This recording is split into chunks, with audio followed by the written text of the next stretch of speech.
কুত্তার বাচ্চা, তোর এত বড় সাহস আমাকে জোর করে জঙ্গলের মধ্যে নিয়ে আসিস? যদি একবার আমার বাবাকে বলি আমাকে তুই জোর জবরদস্তি জঙ্গলের ভেতরে থাকা পুরনো বাড়িতে নিয়ে গিয়েছিস, তাহলে তোকে তোর পরিবার সহ এই গ্রাম থেকে বের করে দেবে। তোর বাবা তো আমাদের এই গ্রামটাকে নাজেহাল করে ফেলেছেন। তোর বাবাকে তো আর কিছু করতে পারবো না। তোকে এমন কিছু করব যা শুনে পুরো গ্রাম তোকে আর তোর বাবাকে ছিছি করবে। এই গ্রামে তো তোর বাবা থাকতে পারবো না, এটা তো ভালো করেই বুঝতে পারতেছি। এখন এরকম ক্ষতি আমার করিস না, দয়া করে আমাকে এমন কিছু করবি না। কথাটা বলেই স্বাধীন পৈশাচিক একটা হাসির রেখা তার মুখে টানে। তারপর ধীরে ধীরে নেহার দিকে এগিয়ে যেতে লাগে। স্বাধীন তার দিকে যতই এগিয়ে আসছে ঠিক ততই নেহা পিছোতে লাগে। হঠাৎ দেয়ালের সঙ্গে পিঠ ঠেকে যায়। শেষমেশ কোনো কিছু বুঝতে না পেরে নেহা চিৎকার করতে লাগে। এইটা দেখে স্বাধীনের মুখে বাঁকা হাসির রেখা টেনে বলে, চেষ্টা করবি না, তাহলে তোকে এখানেই জ্যান্ত পুঁতে রাখবো। তোর আর তোর বাবার তেজ কখনো কমবে না। আমার হাতে আটকা রয়েছিস, উল্টো আমাকে আবার ভয় দেখাচ্ছিস। ওয়েট, দেখাচ্ছি তোকে। প্লিজ না, আমার বাবা সবার উপর জুলুম করে। কথাটা বলে স্বাধীন তার ফোনের ফ্ল্যাশ তুই আমাকে ছেড়ে দে, আমার সাথে তো তুই নষ্ট করিস না, তাহলে আমি আর কারোর সামনে গিয়ে দাঁড়াতে পারবো না। তোর বাবা আমার বোনের দিকে যে এরকম নজর দিয়েছিল, ঠিক তোর দিকে আমি সেই নজর দিয়েছি। বাট তুই চিন্তা কর, তোর বাবা কিরকম দুশ্চরিত্র একটা লোক। দেখ, তুই আর আমি তো একই ক্লাসে লেখাপড়া করি, প্লিজ আমাকে ছেড়ে দে। তুই যেখানে আমাকে নিয়ে এসেছিলি কাউকে বলবো না। আমি এটা ভালো করে বুঝতে পারতেছি যে তুই আমার কাছ থেকে একবার ছাড়া পেলে তুই গ্রামে গিয়ে তোর বাবাকে আমার নামে উল্টা পাল্টা কথা বলবি। আর কি বললি তুই? হ্যাঁ, তুই কারোর উপর জুলুম করিস না, তাই না? তুই কি ভুলে গিয়েছিস তোর কারণে আমি ঠিক মতো কলেজে গিয়ে ক্লাস করতে পারি না? সব সময় অপমান অপদস্থ করিস। আজ এক ঢিলে দুই পাখি মারবো।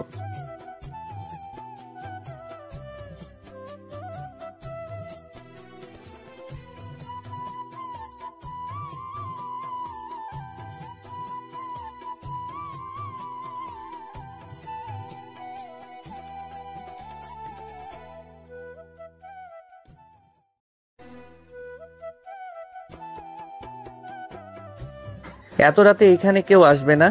আর তুই হয়তো ভুলে গিয়েছিস এই বাড়িটাকে সবাই ভূতের বাড়ি হিসেবে চেনে, তাই তুই যতই চিৎকার করিস না কেন কেউ এই দিকে এগিয়ে আসবে না। আচ্ছা ওয়েট।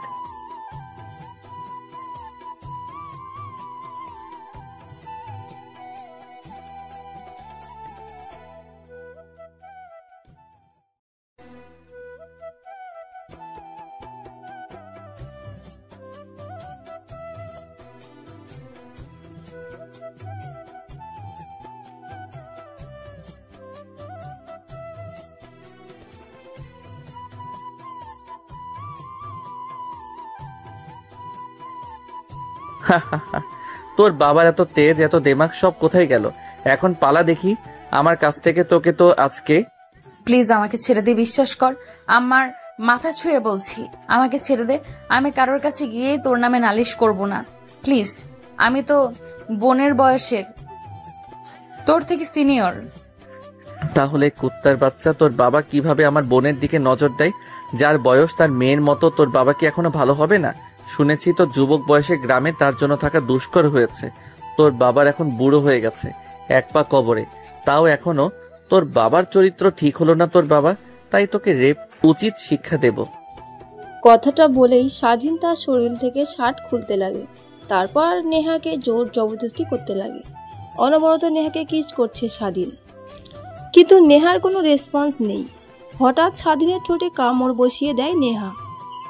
এইটা দেখে স্বাধীন রেগে গিয়ে নেহাকে ঠাস ঠাস করে দুটো থাপ্পড় লাগিয়ে দেয়। তারপর নেহার রসঙ্গে হারিয়ে যায় এক অবৈধ সম্পর্কে। প্রায় 1 ঘন্টার পর নিঝুম পরিত্যক্ত একটা বাড়িতে মাঝে মাঝে ঝিঝি পোকার ডাক শোনা যাচ্ছে। এমত অবস্থায় ঘরের ভিতরে সুংসাং নীরবতা, শুধুমাত্র 2টা দেহের শ্বাস প্রশ্বাস শোনা যাচ্ছে। নেহা স্বাধীনের কাছ থেকে ছাড়া পেয়েই তার পোশাক পরিধান করে ঘরের এক কোনায় গিয়ে গুটিসুটি মেরে কান্না করতে লাগে। ঠিক তখনই বাইরে থেকে মানুষ নেহার শব্দ শুনতে পায়। স্বাধীন এইটা দেখে অনেকটা ভয় পেয়ে যায়। তড়িঘড়ি করে পোশাক পরিধান করে নেয়। ফোনটা হাতে নিয়ে ফ্ল্যাশ লাইট অফ করে রুম থেকে বের হতে যাবে, ঠিক তখনই স্বাধীনের বুকে কেউ একজন সজোরে বাঁশ দিয়ে আঘাত করে। স্বাধীন মাটিতে লুটিয়ে পড়ে। সামনের দিকে তাকিয়ে দেখে অনেক লোক, হাতে টর্চ লাইট, প্রত্যেকের হাতে বাঁশ। স্বাধীনকে আর নেহাকে একই ঘরে দেখতে পেয়ে আর নেহাকে কান্না করতে দেখে তারা বুঝে যায় কি হয়েছে। এইটা দেখে স্বাধীনের কাছে এসে একটা লোক বলতে লাগে, ছি বাবা, তোমাকে তো অনেক ভালো ভেবেছিলাম, শেষমেশ তুমি কিনা এরকম একটা কাজ করতে পারলে। পুরো গ্রামে তোমার সুনাম রয়েছে, কেউ তোমাকে এখন দুর্নাম করেনি, আর শেষমেশ তুমি কিনা এমন একটা কাজ করলে। লোকটার কথা শেষ হতে না হতেই পাশ থেকে কিছু ছেলেপেলে এসে স্বাধীনকে লাঠি দিয়ে আঘাত করতে লাগে।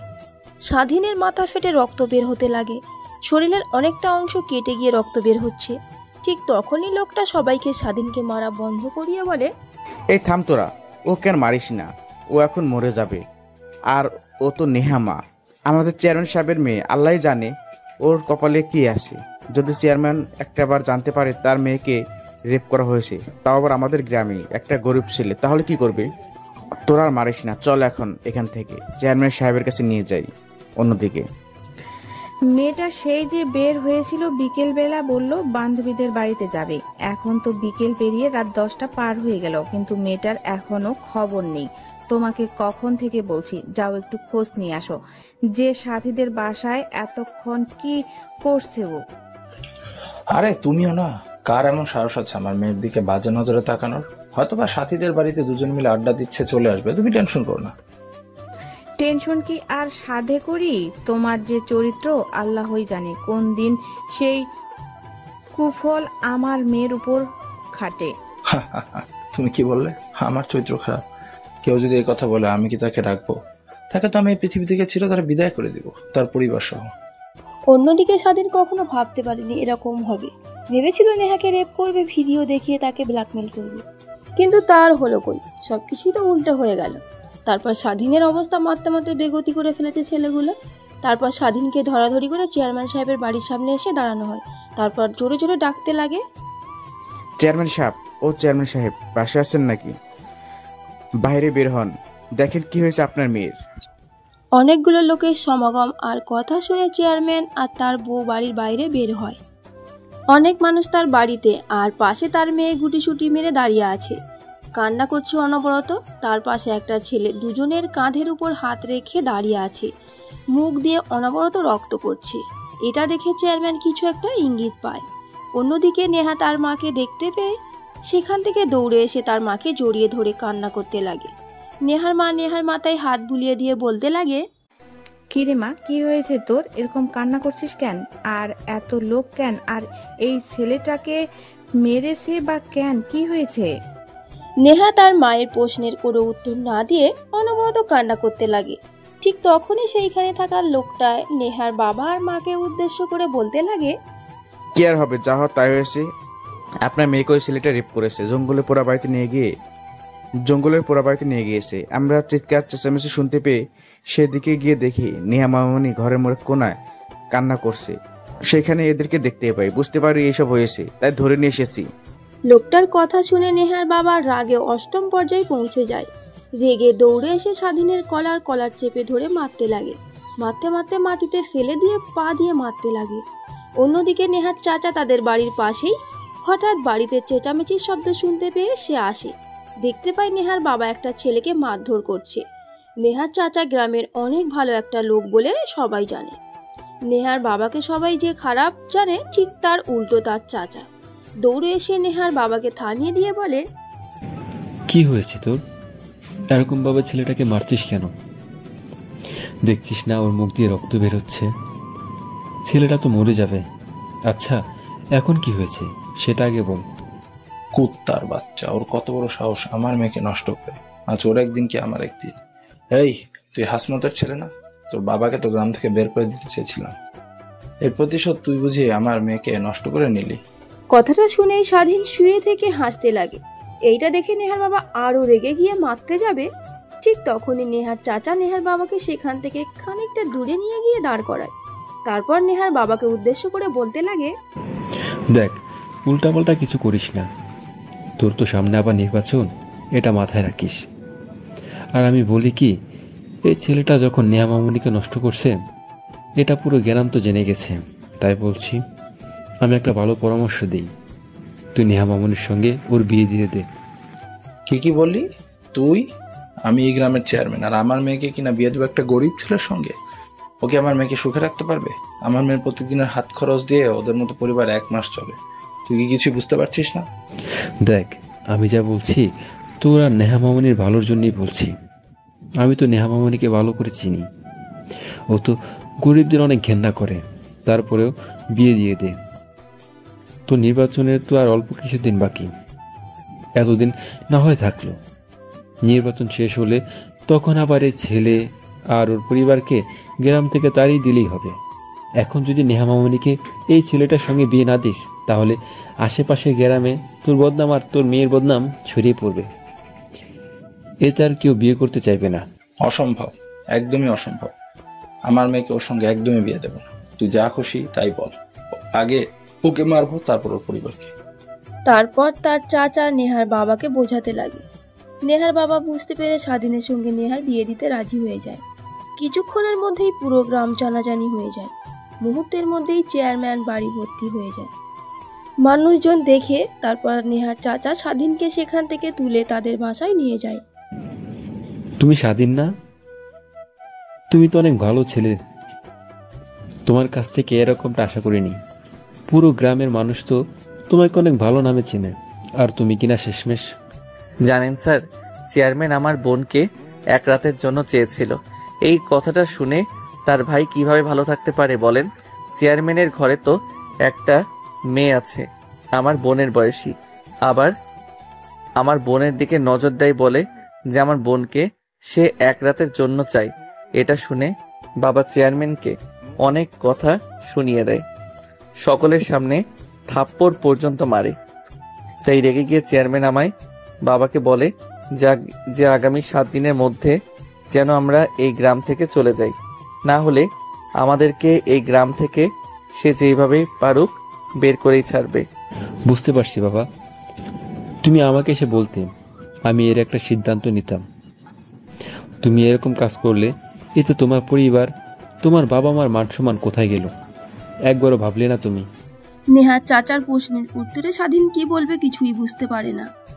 তারপর নেহার চাচা স্বাধীনকে বলে, যাও গিয়ে ফ্রেশ হয়ে নাও, শরীরের যেখানে যেখানে রক্ত লেগে আছে গিয়ে পরিষ্কার করে আসো।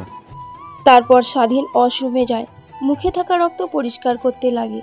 হাত পায়ে অনেক জায়গায় কেটে গিয়েছে, পানি লাগার সঙ্গে সঙ্গে জ্বালা করতে লাগে। এই জ্বালার কাছে তার বোনকে চেয়ারম্যানের উপদেশের কথা শুনে স্বাধীনের মনে যে জ্বালাটা এসেছিল তা এই জ্বালার কাছে তুচ্ছ। প্রায় 5 মিনিট পর স্বাধীন ওয়াশরুম থেকে বের হয়। বের হয়ে দেখে নেহার চাচা একটা প্যাকেট হাতে নিয়ে দাঁড়িয়ে আছে। ওয়াশরুমের বাইরে স্বাধীনকে দেখতে পেয়ে নেহার চাচা স্বাধীনের দিকে প্যাকেটটা এগিয়ে দিয়ে বলে, যাও বাবা, ওইখানে কিছু জামা কাপড় আছে, এইগুলা পরে আসো ওই রুম থেকে। কেন স্যার? আর এই প্যাকেটগুলোর ভিতরে কি আছে? সেটা না হয় তুমি গিয়ে প্যাকেটটা খুললেই দেখো। তারপর স্বাধীন রুমে গিয়ে দরজা লাগিয়ে প্যাকেটটা খুলে দেখে একটা পায়জামা শেরবানি। এইটা দেখে স্বাধীন রীতিমতো অবাক হয়ে যায়। কিছু না বলে স্বাধীন সেইগুলো পরে রুমের বাইরে আসে। অন্যদিকে নেহাকে তার মা রুমে নিয়ে যায়, ভালোভাবে সাজিয়ে গুছিয়ে বাইরে নিয়ে আসে, একটা চেয়ারে বসিয়ে দেয়। নেহা এসব দেখে অবাক হয়ে যায়, কিন্তু কিছুই বলে না। অন্যদিকে স্বাধীনকে নিয়ে এসে নেহার পাশে একটা চেয়ারে বসিয়ে দেয়। একটু পর কাজী সাহেব চলে আসে, এক এক করে বিয়ের সবকিছু ফর্মালিটি পূরণ করতে লাগে। অন্যদিকে নেহা আর স্বাধীন তো রীতিমতো অবাক হয়ে যায়, কি হচ্ছে এইসব, কিন্তু কিছুই বলার সাহস নেই তাদের। এতগুলো মানুষের সামনে নেহাকে যখন কবুল বলতে বলা হয় তখন নেহা বলতেই চায় না। একটু পর কিছু একটা চিন্তা করে কবুল বলে দেয়। যখন স্বাধীনের পালা আসে স্বাধীন বলে না। নেহার চাচা এসে কানের কাছে কিছু একটা বললেই স্বাধীন তারপর কবুল বলে দেয়। তারপর মোনাজাত ধরে গ্রামবাসী সবাই সেখান থেকে চলে যায়। নেহা সেইখানে আর এক মুহূর্ত না দাঁড়িয়ে থেকে তার বাড়ির দিকে দৌড় দিয়ে রুমের ভেতরে ঢুকে দরজা লাগিয়ে দেয়। অন্যদিকে স্বাধীনকে যতই দেখছিল নেহার বাবা, ততই রেগে স্বাধীনকে মারার ইচ্ছে করছে তার। ঠিক তখনই সেখানে আবির্ভাব ঘটে স্বাধীনের বাবা মার। স্বাধীনের বাবা দৌড়ে স্বাধীনের কাছে এসে ঠাস ঠাস করে গালে 2টা থাপ্পড় বসিয়ে দেয়। তারপর বড় গলায় চিৎকার করতে করতে বলতে লাগে, তোকে বড় করেছি, লালন পালন করেছি আজকের এই দিনটা দেখার জন্য। পুরো গ্রামে আমার চুলকানি মাখিয়ে দিলে। তুমি একবার চিন্তা করলে না যে এই কাজ করলে আমার আর পরিবারের কি অবস্থা হবে? ঠিক তখনই নেহার চাচা এসে স্বাধীনের বাবাকে থামিয়ে দেয়। স্বাধীনের বাবাকে নিয়ে খানিকটা দূরে গিয়ে বলে, দেখেন, আমি ওইখানে স্বাধীনের বিন্দুমাত্র দোষ দিচ্ছি না। সব দোষ নেহার বাবার, আমার ভাইয়ের। একটা ভাই তার বোনের বিরুদ্ধে কেউ যদি বাজে প্রস্তাব দেয় তাহলে রাগ ওঠাটা স্বাভাবিক। স্বাধীনের জায়গায় আমি হলেও ঠিক একই কাজটা করতাম। এমনিতেই বয়স অল্প, রক্ত গরম, তারপর আবার এরকম কথা বলছে, তাই রেগে গিয়ে এসব করে ফেলছে ভুল বুঝে। ভুল? কিসের ভুল? ওর কি ভুল করার বয়স আছে? তারপর নেহার চাচা স্বাধীনের বাবাকে ভালো করে বোঝাতে লাগে। স্বাধীনের বাবাও বুঝতে পেরে যায় তার ছেলে রেগে গিয়ে এইসব কাণ্ড ঘটিয়ে ফেলেছে। তারপর নেহার বাবার কাছে এসে স্বাধীনের বাবা নেহার বাবাকে উদ্দেশ্য করে বলে, দেখেন, যাওয়া তো হয়ে গিয়েছে, আমার ছেলে ভুল করেছে। আপনি শাস্তি না দিয়ে বিয়ে দিয়ে দিয়েছেন আপনার মেয়ের সঙ্গে, এতে আমাদের কোনো অমত নেই। আমাদের ছেলের বউকে আমাদের হাতে তুলে দিন, আমরা নিয়ে যাই। কি? অসম্ভব। আমার মেয়ে গিয়ে তোদের বাসাতে থাকবে? তোরা তো থাকিস টিনের ঘরেতে, দেখছিস আমার বাসা ছাদ করা বিল্ডিং, বাইরে তোদের টিনের ঘরে গিয়ে আমার মেয়ে ঘুমাবে? এটা কখনো আমি হতে দেবো না। শুধুমাত্র গ্রামবাসীকে দেখানোর জন্য বিয়েটা আমি দিয়েছি। তোরা এই বিয়েটা কি আবার সিরিয়াসলি নিস না? নির্বাচন শেষ হয়ে গেলে তোর ছেলেকে তো শেষ করবোই, সঙ্গে তোদেরকেও।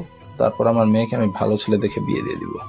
নেহার বাবার কথা শুনে স্বাধীনের বাবা আর মা রীতিমতো অবাক হয়ে যায়। একটা বাবা কিভাবে এতটা জঘন্য হতে পারে? তারপর সেইখানে আর স্বাধীনের বাবা আর মা না থেকে স্বাধীনকে নিয়ে চলে আসে তাদের বাসায় আসতেই স্বাধীনের বোন এসে স্বাধীনের সামনে দাঁড়িয়ে ঠাস ঠাস করে থাপ্পড় লাগিয়ে দিয়ে বলে, বাবা মা, আমি তোকে এ শিক্ষা দিয়েছি? নেহা তোর বোনের বয়সী, একসঙ্গে লেখাপড়া করি আমি আর নেহা, আমার বান্ধবী বললেও চলে। কিভাবে তুই এই জঘন্য কাজটা করতে পারলি নেহার সঙ্গে? তাহলে ওই কুত্তার বাচ্চা চেয়ারম্যান কি করে পারলো তোকে প্রস্তাব দিতে? তুই তো ওর মেয়ের বয়সী নাকি, তারপরেও তোকে বাজে প্রস্তাব দেয়। তাই আমি ওর মেয়ের সর্বনাশী করেছি, আর এইখানে সব ভিডিও করা আছে। আমি ভিডিওগুলো ইন্টারনেটে পাবলিশ করে দেব। এরপর পুরো পৃথিবী দেখবে। হয়তোবা গ্রামবাসীর মুখ আটকে দেওয়ার জন্য আমাদের বিয়ে দিয়ে দিয়েছে, কিন্তু বিশ্বের মানুষের মুখ কি দিয়ে আটকাবে তখন চেয়ারম্যান? কথাটা বলেই স্বাধীন হা হা করে হাসতে লাগে। স্বাধীনের বোন রেগে গিয়ে স্বাধীনের হাত থেকে ফোনটা কেড়ে নিয়ে মাটিতে ছুঁড়ে মারে। নিমিষেই ফোনটা দুটুকরো হয়ে যায়। স্বাধীন রেগে গিয়ে স্বাধীনের বোনের দিকে তাকাতেই স্বাধীনের বোন তার গালে ঠাস ঠাস করে 2টা থাপ্পড় লাগিয়ে দিয়ে বলে, নেহা আর চেয়ারম্যানের মেয়ে নয়, এখন তোর বউ। তোর বউকে নিয়ে বাজে কথা বলবে মানুষজন, তখন তো শুনতে অনেক ভালো লাগবে, তাই না? চেয়ারম্যান শুধু গ্রামের লোকজনের মুখ বন্ধ করার জন্য আমাদের বিয়ে দিয়ে দিয়েছে। এই বিয়েটা তো সে তো মানে না। কিছুদিন পর ডিভোর্স লেটার পাঠিয়ে দিবে। দেখ, যা করেছিস ভালো করেছিস। এই বিষয় নিয়ে আর তোর সঙ্গে একটা কথাও বলতে চাই না। আর খবরদার, যদি এইসব ভিডিও ইন্টারনেটে দেখি তাহলে আমি নিজের জীবন নিজে দিয়ে দেব। আমার জন্য যেটা এত কিছু, তাহলে আমি না থাকলে তো ভালো, তাই না? স্বাধীন তার বোনের এরকম কথা শুনে অনেকটা বাকরুদ্ধ হয়ে যায়। তারপর স্বাধীন তার বোনকে জড়িয়ে ধরে বলতে লাগে। তারপর স্বাধীনের বোন স্বাধীনকে ছাড়িয়ে দিয়ে তার রুমে গিয়ে দরজা লাগিয়ে দেয়। স্বাধীন পেছন ফিরে তার মা বাবার দিকে তাকাতেই স্বাধীনের মা বাবাও তাদের রুমে চলে যায়। স্বাধীন তার রুমে গিয়ে দরজা লাগিয়ে দিয়ে শেরবানি পায়জামা খুলে নতুন পোশাক পরিধান করে খাটের উপর গা এলিয়ে দিয়ে ভাবতে লাগে, প্লিজ আপু, তুই আমাকে ক্ষমা করে দে। ছি, তুই এরকম কাজটা কি করে করতে পারলি নেহা? তো তোর বোনের মতো রাগের বশে কি উল্টাপাল্টা করে ফেললি তুই? না, আর কিছু ভাবতে পারতেছি না। কথাটা ভেবেই স্বাধীন এপাশ ওপাশ ফিরতে লাগে, কিন্তু তার কোনো ঘুম দু চোখে ধরে না। শেষ রাতের সময় স্বাধীন ঘুমিয়ে যায়। পরের দিন সকালবেলা স্বাধীনের ঘুম ভাঙতেই মিটমিট করে তাকায়। তার পুরো শরীর ব্যথা। কালকে রাতে অনেক মেরেছে ওই লোকগুলো। কোনো মতে শোয়া থেকে উঠে বাইরে গিয়ে ফ্রেশ হয়ে নেয়। তারপর রুমে এসে বসে ফোন টিপছিল। অন্যদিন এই সময় স্বাধীনের মা এসে ডাকে খাবার খাওয়ার জন্য, কিন্তু আজকে তা পুরোটাই ভিন্ন। অনেক বেলা অবধি রুমে বসে থাকে, কিন্তু খাবার কথা কেউ বলে না। তাই স্বাধীন রুমের মধ্যে আর না বসে থেকে বাইরে আসে। তার মা কাজ করছে। স্বাধীন তার মায়ের কাছে গিয়ে বলতে লাগে, মা, অনেক ক্ষুধা লেগেছে, সময় তো আর কম হয়নি, কিছু খেতে দাও। কিন্তু স্বাধীনের মা তার উত্তরে কোনো জবাবই দেয় না, বরং স্বাধীনের সঙ্গে কোনো কথাও বলে না। এটা দেখে স্বাধীন অনেকটাই কষ্ট পায়। খাবার টেবিলে গিয়ে খাবার বেড়ে নিজে নিজেই খেতে লাগে। এই ভেবে বেশ কিছুদিন পার হয়ে যায়। বাইরে গেলে অনেকে অনেক কথা বলে স্বাধীনকে, বন্ধুদের সঙ্গেও তেমন একটা মিশতে পারে না। তাই ঘরবন্দি হয়ে থাকে প্রায় 7 দিন। 7 দিন পর স্বাধীন ঘুম থেকে উঠে এখনও তার মা বাবা স্বাধীনের সঙ্গে তেমন একটা কথা বলে না। তারপর খাবার খেয়ে কলেজে চলে যায়। কলেজে বন্ধুদের কাছে গিয়ে আড্ডা দিতে লাগে স্বাধীন। ঠিক তখনই পাশ দিয়ে নেহা হেঁটে যায়। স্বাধীন নেহার দিকে এক পলক তাকায়, তারপর দৃষ্টি সরিয়ে তার বন্ধুর সঙ্গে আড্ডা দিতে লাগে। ঠিক তখনই স্বাধীনের একটা বন্ধু হাসতে হাসতে স্বাধীনকে উদ্দেশ্য করে বলে, আচ্ছা, বুঝলাম না, চেয়ারম্যানের একমাত্র মেয়ে নেহা কখনো তার গায়ে ফুলের টোকাও দেয়নি, আর সেইখানে তুই কিনা নেহাকে উল্টাপাল্টা কাজ করেছিস, আর তোকে ছেড়ে দিল, উল্টো তোর সাথে বিয়েও দিয়ে দিল। ভাবতেও কেমন জানি অবাক হচ্ছে রে, বিশ্বাস করতে পারছি না। আরে ভাই বাদ দে না, নেহার বাবা তো আর কম কারণে আমার সঙ্গে নেহাকে বিয়ে দিয়ে দেয়নি। সামনে তার নির্বাচন, আর নেহা আমার সঙ্গে থাকে না, ও ওর বাসাতেই থাকে, আমি আমার বাসায় থাকি। বোধহয় নির্বাচন শেষ হলে আমাদের উপরে ঝড় যাবে। নির্বাচনের জন্য নেহার বাবা অপেক্ষায় রয়েছে শুধু। অন্যদিকে নেহা ক্লাসরুমে গিয়ে নিরিবিলি স্থানে গিয়ে বসে থাকে, যেখানে যেই মেয়েটা পুরো কলেজটাকে দাপিয়ে বেড়াতো, এখন তাকে ইনোসেন্ট দেখে অনেকেই অবাক হয়ে যায়। অন্যদিকে নেহার বান্ধবীরা নেহার সঙ্গে কথা বলতে আসলে নেহা তাদেরকে অ্যাবাউট করে। ঠিক তখনই সেখানে আবির্ভাব ঘটে স্বাধীনের বোনের। নেহার পাশে বসে নেহাকে উদ্দেশ্য করে বলে, সরি রে। হঠাৎ কারো কণ্ঠ শুনে নেহা পাশ ফিরে তাকায়, দেখে স্বাধীনের বোন। তারপর নেহা স্বাধীনের বোনকে জড়িয়ে ধরে কান্না করতে লাগে আর বলতে লাগে, তুই সরি বলছিস কেন আমাকে? সরি বলা উচিত তো আমার। আমি যা মনে করি স্বাধীন আমার সঙ্গে ঠিকই করেছে, এটাই আমার প্রাপ্য। আমি ছিলাম, আমার বাবার বদলা আমার উপর দিয়ে নিয়েছে। অবশ্য কোনো ভাই ঠিক থাকতে পারবে না তার বোনের সম্বন্ধে উল্টাপাল্টা কথা বললেন। দেখ, আমি আমার ভাইকে অনেক ভালো করে চিনি। ও মোটেও ওই রকম ছেলে না, কিন্তু কিভাবে এই কাজটা করতে পারলো আমি ভেবেও অবাক হচ্ছি। আমি আমার ভাইয়ের হয়ে তোর কাছে ক্ষমা চাচ্ছি। আর হ্যাঁ, তোর বাবা আমার বাবাকে আমার সম্বন্ধে উল্টাপাল্টা কথা বলে বাবা এসে বাসায় বললে স্বাধীন রেগে গিয়ে তোর সঙ্গে ওইসব করেছে। প্লিজ ওকে ক্ষমা করে দিস। আরে আমি তো বললামই ক্ষমা চাইতে হবে না, এটাই আমার প্রাপ্য ছিল। কিরে, তুই আমাকে তুই করে বলি কেন? তুই তো আমার এখন ছোট ভাইয়ের বউ, আমি তো তোর বড়। আমাকে আপনি করে বলবি, আমাকে আপনি করে বলবি, না হলে কিন্তু তোর খবর আছে। স্বাধীনের বোনের কথা শুনে নেহা নিজের অজান্তে হাসি দিয়ে স্বাধীনের বোনকে উদ্দেশ্য করে বলতে লাগে, হয়েছে, তোকে আর আপনি করে বলতে পারবো না। তুই আমার বান্ধবী থেকে যাবি। তোর ভাইকে বিয়ে করি আর যাকেই বিয়ে করি না কেন, তোকে তো আমি তুই করেই বলবো। তারপর স্বাধীনের বোন আর নেহা দুজনে আড্ডা দিতে লাগে। দেখতে দেখতে ক্লাসের সময় হয়ে যায়। স্বাধীন তার ক্লাসরুমে এসে ক্লাস করতে লাগে। কলেজের ছুটি হলে সবাই বাহিরে বের হয়ে গাড়ির জন্য অপেক্ষা করতে লাগে। স্বাধীন অপেক্ষা করছিল। ঠিক তখনই স্বাধীনের বোন একটা রিক্সা দাঁড় করায়, এক পাশে এসে বসে। স্বাধীন রিক্সাতে উঠতে যাবে, ঠিক তখনই হাত দিয়ে স্বাধীনকে থামিয়ে দিয়ে নেহাকে রিক্সায় তুলে নেয়। এটা দেখে রীতিমতো স্বাধীন ভ্যাবাচাকা খেয়ে যায়, কারণ প্রত্যেক দিন স্বাধীন আর তার বোন দুজনই একসঙ্গেই বাসায় যায়। দেখতে দেখতে সবাই চলে যায়। স্বাধীন রিক্সার জন্য অপেক্ষা করে, কিন্তু রিক্সা পায় না। তারপর হাঁটতে শুরু করে। তার বাসার উদ্দেশ্যে হাঁটতে হাঁটতে বাসায় চলে আসে। সোজা তার রুমে চলে যায়। রুমে গিয়ে তো স্বাধীন অবাক হয়ে যায়, কারণ নেহা তার রুমে দাঁড়িয়ে থেকে স্বাধীনের বই পুস্তকগুলো ঘাটাঘাটি করছিল। পিছন দিক থেকে স্বাধীন হালকা করে কাশি দেয়। ঠিক তখনই নেহা পিছন ফিরে স্বাধীনকে দেখতে পেয়ে তার রুম থেকে বের হতে যাবে। ঠিক তখনই স্বাধীন পিছন দিক থেকে নেহার হাত ধরে তার সামনে নিয়ে এসে দাঁড় করায়। তারপর নেহাকে উদ্দেশ্য করে বলে, দেখেন আপু, আই এম সরি, আমি আপনার সঙ্গে আসলে সজ্ঞানে ওই কাজটি করতে চাইনি। যখন আমার বোনের উল্টাপাল্টা কথা শুনলাম আপনার বাবা বলেছে, তখন আর নিজের রাগকে কন্ট্রোল করতে পারিনি। যদি পারেন তো প্লিজ আমাকে ক্ষমা করে দিয়েন। স্বাধীনের কথা শেষ হতেই দুটো থাপ্পড় লাগিয়ে দেয় নেহা। তুই আমার বাবার প্রতিশোধ আমার উপরে নিবি? জানিস পুরো গ্রামবাসী আমাকে আর তোকে কত বাজে নজরে দেখে।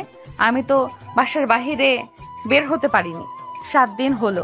আজকেই প্রথম কলেজে গিয়েছিলাম, তারপরেও অনেকে অনেক বাজে কথা বলেছে আমাকে, কিন্তু কিছুই বলতে পারিনি। এখন বিয়ে করেছিস, এখন অন্তত ভালো হয়ে যাস। কথাটা বলে নেহা রুম থেকে চলে যায়। অন্যদিকে নেহার বলা শেষ কথাগুলো তার কানে বাজতে লাগে। বিয়ে করেছে মানে? আর ভালো হয়ে যেতে বলল যে উনি, তো এই বিয়ে মানে না, ওনার বাবাও মানেনি। আবার আমাদের বাড়িতে নিশ্চয়ই আপু নিয়ে এসেছে। আচ্ছা ওয়েট, আমি আপুর কাছ থেকে শুনে আসি। না না না, এখন আর যাওয়া যাবে না। নেহা বাড়ি থেকে গেলে তারপর আপুর কাছে গিয়ে জিজ্ঞেস করব। তারপর স্বাধীন তার গায়ে থাকা পোশাক পরিবর্তন করে, একটা লুঙ্গি আর একটি শার্ট পরিধান করে নেয়। বাহিরে এসে দেখে তার মা, নেহা আর স্বাধীনের বোন তিনজনে বসে কি যেন কথোপকথন করছে। স্বাধীনের অনেক ক্ষুধা পায়, তাই তার মাকে উদ্দেশ্য করে বলে, মা অনেক ক্ষুধা লেগেছে আমার, প্লিজ কিছু খেতে দাও। সেই সকালে খেয়েছি, পেটের ভিতরে ইঁদুর দৌড়াচ্ছে। আমি পারবো না, তুই নিয়ে খা। আমি আমার বৌমার সঙ্গে কথা বলছি, এখন আর তোকে খাবার দিতে পারবো না আমি। স্বাধীন তো রীতিমতো অবাক হয়ে যায়। তার মায়ের বলা কথাগুলো শুনে বৌমার সঙ্গে আড্ডা দিচ্ছি, যেইখানে স্বয়ং চেয়ারম্যান সাহেব তার মেয়ের বিয়ে মানে না, এই বিয়েটা না মানে তাহলে এইসব কি? এইসব চিন্তা করতে করতে স্বাধীন খাবার শেষ করে নেয়। তারপর স্বাধীন তার রুমে গিয়ে ফোন টিপতে লাগে। ঠিক তখনই তার বন্ধু ফোন করে। স্বাধীন, তুই কোথায় আছিস? জলদি মাঠে চলে আয়। পাশের গ্রাম থেকে ছেলেরা ফুটবল খেলতে চলে এসেছে আমাদের গ্রামের সঙ্গে। তোকে ছাড়া আমরা তো ফুটবল খেলা অচল, তাই আয় জলদি, তাড়াতাড়ি আয়। ওকে, আসতেছি। স্বাধীন ফোনটা কেটে দিয়ে মাঠের উদ্দেশ্যে রওনা হয় ফুটবল খেলার জন্য। মাঠে গিয়ে ফুটবল খেলতে লাগে। খেলতে খেলতে অনেকটা সময় পার হয়ে যায়। হঠাৎ স্বাধীনের কাছে এসে তার বন্ধু বলতে লাগে, স্বাধীন, ওই দেখ ভাবি এসেছে, দাঁড়িয়ে থেকে তোর খেলা দেখছে। মানে কি বলছিস তুই? ভাবি? কিসের ভাবি? কার ভাবি? চেয়ারম্যানের মেয়ে নেহা। ওই দেখ, নেহা দাঁড়িয়ে আছে, তোর বোনের সঙ্গে তোর দিকে দেখ তাকিয়ে আছে। তারপর স্বাধীন রাস্তার দিকে তাকায়, দেখতে পায় নেহা আর তার বোন সেইখানে দাঁড়িয়ে আছে। সেই দিকে এক পলক তাকিয়ে পুনরায় খেলাতে মনোযোগ দেয়। খেলা শেষ হলে রাস্তার দিকে তাকিয়ে দেখে নেহা আর তার বোন নেই, হয়তোবা চলে গেছে। স্বাধীন পিছন ফিরে তার বাসার দিকে আসতে যাবে, ঠিক তখনই তার বন্ধু বলতে লাগে, ও, তোকে তো বলতেই ভুলে গেছি, খেলাটা কিন্তু বাজিতে খেলেছিলাম, ছাগল বাজি ছিল। যেহেতু আমরা জিতে গেছি, তাই রাতে চলে আসিস, পিকনিক হবে, অনেক মজা হবে। শালা আগে বলিসনি কেন? তাহলে আমি ফুটবল ম্যাচ খেলতামই না। তোদেরকে না কতবার করে বলেছি এই বাজি টাজি খেলবি না, আর আমাকে তো নিবি না তার মধ্যে। আরে আমি তো ভালো করে জানি তুই খেলবি না, তার কারণেই তোকে সত্যি কথা বলিনি।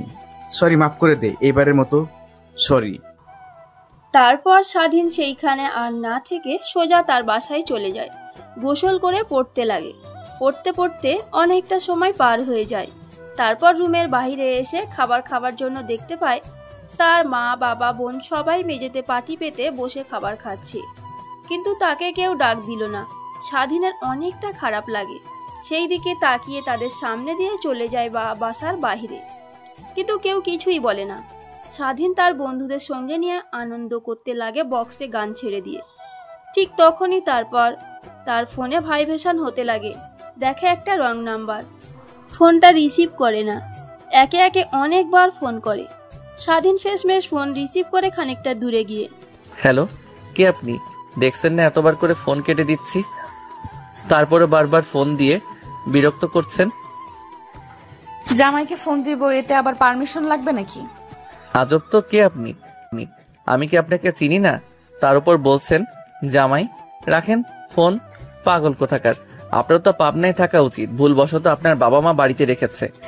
কিরে, তুই আমাকে পাগল বললি? আর আমার পাবনায় থাকার কথা, তাই না? আমি কে জানিস? আমি তোর বউ নেহা। মানে আপনি আপু, আপনি আমার নাম্বার পেলেন কোথা থেকে? যেখান থেকে পাই, তোকে সেটা জানতে হবে না। এখন আমার অনেক আম খেতে ইচ্ছে করছে, কোথা থেকে আম আনবি আমার জন্য আমি জানি না। মানে? এখনই আম নিয়ে আমার বাসায় আসবি, আমার অনেক আম খেতে ইচ্ছে করছে। মানে আপু কি বলছে এগুলো? মানুষজন দেখলে কি বলবে? আর তোমাদের বাড়ির নিচেই তো আম গাছ রয়েছে, তাই না? বাড়ি থেকে বের হও, বাহিরে গিয়ে গাছ থেকে আম পেড়ে খাও। আমার আবার আম নিয়ে যেতে হবে কেন তোমাদের বাড়িতে? নেহা কথা ঘুরিয়ে পুনরায় স্বাধীনকে বলতে লাগে, এখন আর আম খেতে ইচ্ছে করছে না। এখন বাজার থেকে আমার জন্য আইসক্রিম নিয়ে আসবি। অনেক আইসক্রিম খেতে ইচ্ছে করছে। যদি না নিয়ে আসিস তাহলে আগামীকালকে তোর আমার আসল চেহারা দেখাবো। আমার আসল চেহারা কি সেটা তো তুই ভালো করেই জানিস। আপু দেখো, আমার কাছে এখন তো টাকা নাই, আমি তোমার জন্য কিভাবে আইসক্রিম কিনে নিয়ে আসবো? আচ্ছা ওয়েট, তোর বিকাশে কিছু টাকা পাঠিয়ে দিচ্ছি, তুই আমার জন্য একটা আইসক্রিম কিনে নিয়ে আসবি। কথাটা শেষ করে নেহা ফোন রেখে দেয়। তারপরে স্বাধীনের বিকাশ নাম্বারে কিছু টাকা পাঠিয়ে দেয়। স্বাধীন তো রীতিমতো অবাক হয়ে যায়। এত রাতে তাকে নেহা তাদের বাসায় যেতে বলছে, আবার আইসক্রিম নিয়ে যেতে বলল। টাকা নেই, অমনি অমনি বিকাশে নগদ 1000 টাকা পাঠিয়ে দিল। তারপর স্বাধীন তার বন্ধুদের কাছ থেকে বিদায় জানিয়ে বাজারে চলে যায়। দোকান থেকে 3টা আইসক্রিম কিনে নেহার বাসার উদ্দেশ্যে যায়। নেহাদের বাড়ির সামনে এসে দেখে তাদের মেন গেটে 2টা দারোয়ান বসে আছে। কিভাবে বাসার ভেতরে ঢুকবে স্বাধীন বুঝতে পারে না, তাই পুনরায় নেহাকে ফোন করে। ফোন করতেই ফোনটা রিসিভ করে ওপাশ থেকে নেহা বলতে লাগে, কিরে তোর এত সময় লাগে নাকি? অন্য কোনো মেয়েকে রাস্তায় একা দেখে তাকে নিয়ে আবার জঙ্গলে ভেতরে গিয়েছিস? না আপু, আমি আপনার বাসার সামনে দাঁড়িয়ে আছি, এখন কি করে ভেতরে প্রবেশ করব? কিভাবে প্রবেশ করবে জানিস না? দরজা দিয়ে আয়, মেন দরজা দিয়ে। আমি তোর জন্য অপেক্ষা করছি। দরজার বাহিরে 2 জন দারোয়ান দাঁড়িয়ে আছে, আর আমি পারবো না আপনার বাসার ভিতরে যেতে। আপনি বাহিরে এসে আমার কাছ থেকে আইসক্রিম নিয়ে যান। আচ্ছা তাহলে একটা কাজ কর, আমাদের বাসার পেছনে আয়, দেওয়াল টপকে গাছে উঠে আমার ব্যালকনিতে আয়। আপু, আমি তো তোমার রুম কোনটা সেটা চিনি না, ভুল করে আবার যদি তোমার বাবার রুমে প্রবেশ করি তাহলে তো আবার তোমার বাবা আমাকে গুলি করে মারবে। তুই আগে দেওয়ালের উপর দিয়ে ভেতরে প্রবেশ কর, পেছনের দিকে ডান সাইডের রুমটাই আমার। তারপর স্বাধীন নেহাদের বাড়ির পিছন সাইডে যায়, দেয়ালের উপর দিয়ে ভিতরে প্রবেশ করে। নেহার বলা কথা অনুযায়ী ডান দিকে থাকা রুমে যাওয়ার জন্য গাছ দিয়ে ওঠে, সোজা ব্যালকনিতে চলে আসে। রুমের ভিতর দিকে তাকিয়ে দেখে পুরো রুম অন্ধকার হয়ে আছে। এক পা করে রুমের ভেতরে প্রবেশ করে। ঠিক তখনই পিছন দিক থেকে নেহা স্বাধীনকে জড়িয়ে ধরে। এইটা দেখে স্বাধীন একটা চিৎকার দিয়ে ওঠে। নেহা ঠিক তখনই স্বাধীনকে তার দিকে করে ঠোঁটের সঙ্গে ঠোঁট লাগিয়ে দেয়। প্রায় 5 মিনিট পর নেহার দরজায় এসে তার মা কড়া নাড়তে লাগে। এইটা দেখে স্বাধীন অনেকটা ভয় পেয়ে যায়, থরথর করে কাঁপতে লাগে। এইটা দেখে নেহা মুচকি একটা হাসি দেয়।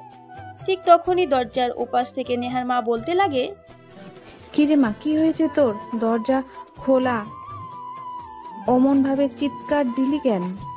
না মা, কিছুই হয়নি, যাও তো তুমি এখন। না না, আমার একদমই ভালো লাগছে না। তুই তোর রুমের দরজা খোল, আমি দেখি। এখন কি তুমি মেয়ে আর মেয়ের জামাই রোম্যান্স করা দেখবে নাকি? কি? ঠিক তখনই স্বাধীনকে ছেড়ে দিয়ে নেহা তার রুমের লাইটটা অন করে। দেখে স্বাধীন এক কোনায় গিয়ে গুটিসুটি মেরে দাঁড়িয়ে আছে। এইটা দেখে নেহা হা হা করে হাসতে লাগে। হাসতে হাসতে এক পর্যায়ে নেহা স্বাধীনকে বলে, আমার ভাবতেও অবাক লাগছে, আমি কিনা এই ছেলের হাতে নষ্ট হয়েছি, যে ছেলে সামান্য একটু ভয় পেয়ে গুটিসুটি মেরে কোনায় গিয়ে দাঁড়িয়ে থরথর করে কাঁপছে। কথাটা বলে নেহা হাসতে লাগে। স্বাধীন অপলক দৃষ্টিতে নেহার হাসি মাখা মুখ দেখছে। যত স্বাধীন নেহার দিকে তাকিয়ে থাকে ততই দুর্বল হয়ে পড়ছে। হাসতে হাসতে নেহা স্বাধীনের কাছে এসে তার হাত থেকে আইসক্রিমের প্যাকেটটা নেয়। অন্যরকম ঘোরের মধ্যে রয়েছে নেহা।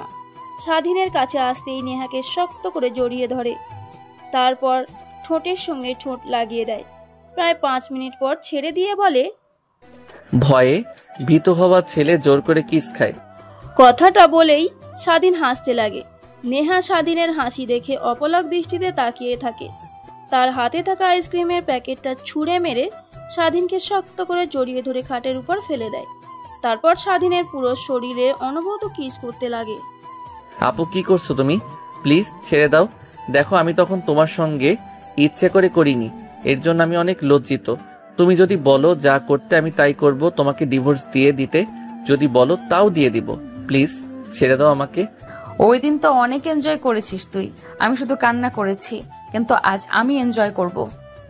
কথাটা বলেই নেহা স্বাধীনের পুরো শরীরে অনবরত কিস করতে লাগে। স্বাধীন তার হাত থেকে বারবার ছাড়ার চেষ্টা করছে আর বলতে লাগে, প্লিজ আপু ছেড়ে দাও, আমি সত্যি ওই দিনের জন্য লজ্জিত, আমি নিজের মধ্যে ছিলাম না। আপু আর যদি আর একবার আপু বলিস তাহলে তোর একদিন কি আমার যে কয়দিন লাগে। আমি তোর বিয়ে করা বউ, এখন আমি তোর আপু নেই, বুঝলি? বিয়ে করে বউ বলে ডাকবি কিংবা নেহা বলে ডাকতে পারিস, এই অধিকার তোকে আমি দিয়েছি। আপু? আবার আপু বলছিস? ও সরি নেহা, দেখেন আপনি তো আমাদের বিয়েটা মেনে নেননি, তাহলে এসব কি? কিছুদিন পর তো ডিভোর্স দিয়ে দিবেন। এই অনিশ্চিত সম্পর্কে চাই না দ্বিতীয়বার আর ফিরতে। আপনার বাবা তো তার মান সম্মান রক্ষার্থে আপনাকে আমার সঙ্গে বিয়ে দিয়ে দিয়েছে। কিন্তু আমি তো তোকে মেনে নিয়েছি, আমার স্বামী হিসেবে চাই, তোর হাতটা ধরেই আমি আগামী জীবনের পথটা চলতে চাই। কিন্তু আপনার বাবা বলল যে নির্বাচন শেষ হয়ে গেলে ডিভোর্স দিয়ে যেতে। তখন আমি তোকে মেনে নিয়েছি, আমার বাবা যা ইচ্ছা তাই বলুক, সেটাতে কোনো কান দিবি না। এখন আর কথা বলবি না, আমাকে তুই স্ত্রীর অধিকার দিবি আর আমি তোকে স্বামীর অধিকার দিলাম। চুপচাপ এখন আমাকে কিস খেতে দে। কথাটা বলেই নেহা স্বাধীনের শরীর থেকে এক এক করে কাপড় খুলতে লাগে। স্বাধীন নেহাকে বাধা দিলেও আর পারে না, নিমিষেই হারিয়ে যায় দুজন ভালোবাসার এক গভীরে। প্রায় 2 ঘন্টা পর দুজনে ঘন ঘন নিঃশ্বাস যেন পুরো রুমটাকে গম্ভীর করে ফেলেছে। ঠিক তখনই ফোন বাজতে লাগে স্বাধীনের। স্বাধীন ফোন রিসিভ করতে যাবে, এর আগেই নেহা স্বাধীনের হাত থেকে ফোনটা ঝাপটা দিয়ে কেড়ে নিয়ে বলে, রাত 1টা বাজে আর এত রাতে তোকে ফোন দেয় কোন বেটি? আমার জামাইয়ের দিকে নজর দেয় দেখি একবার, তার ভয়েসটা শুনি। কথাটা বলেই নেহা ফোন রিসিভ করে কানের কাছে ধরতেই ওপাশ থেকে স্বাধীনের বোন বলতে লাগে, এত রাত হয়ে গেছে এখনো বাসায় ফিরিসনি নাকি? ওই দিনের মতো আবার অন্য কোনো মেয়ের জীবনে সর্বনাশ করেছিস তুই? আরে ওই দিন যেই মেয়ের জীবন সর্বনাশ করেছে ওই মেয়েকে আবার সর্বনাশ করছে। মানে কে তুমি? আর স্বাধীনের ফোন তোমার কাছে? আমি তোর জুনিয়র ভাইয়ের সিনিয়র বউ, আর তোর ভাই আমার কাছে আছে, টেনশন করিস না। সকালে বাসায় চলে যাবে, এখন একটু তোর ভাইয়ের সঙ্গে আনন্দ করি। রাখ ফোন, অসময়ে ফোন করে আমাদের মুডটাই নষ্ট করে দিলি। কথাটা বলেই নেহা ফোন কেটে দিয়ে পাশে রেখে দেয়। আবার স্বাধীনের সঙ্গে হারিয়ে যায় ভালোবাসার এক অচল গভীরে। অন্যদিকে স্বাধীনের বোন আনমনে ভাবতে লাগে, কি মেয়ে রে বাবা, কালকে আগে কলেজে যাই, তারপর ওর ব্যবস্থা করব। কথাটা বলেই স্বাধীনের বোন আনমনেই হাসতে লাগে।